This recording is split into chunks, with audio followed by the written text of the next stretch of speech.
People need food. Global pandemic, rising interest rates, political uncertainty, people always need to eat, which means that there will always be demand for farmland.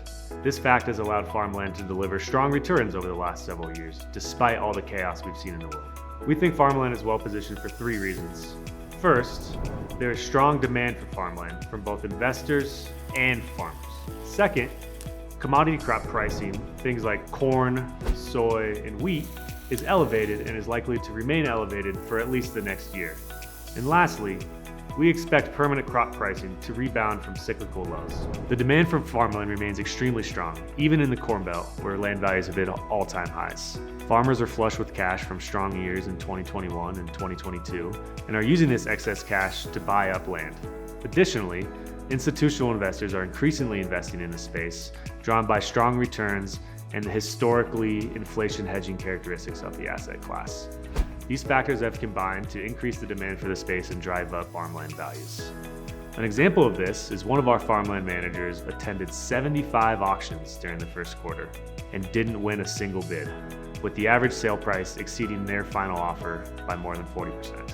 This is just one example of the strong demand for farmland. The second reason we believe farmland is well positioned is that commodity crop pricing is elevated and is likely to remain so for the near to midterm. Commodity crops, which are corn, soy, and wheat, have seen greatly elevated pricing since Russia invaded Ukraine in February 2022. Russia and Ukraine account for roughly 30% of the world's wheat production and are also significant producers of corn.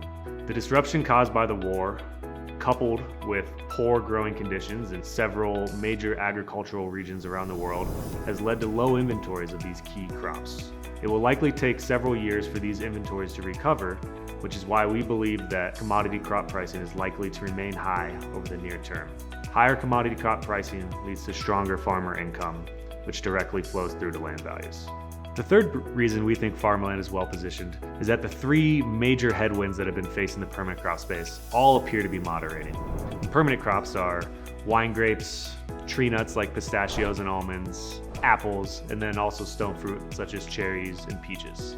The first major headwind that has been facing the space was an excess supply in the tree nut sector due to a record crop in 2020 and then decreased demand from China caused by the pandemic. Smaller crops in 2021 and 2022 have helped ease the excess supply, and China has now reopened its economy to the world and has started demanding U.S. nuts again.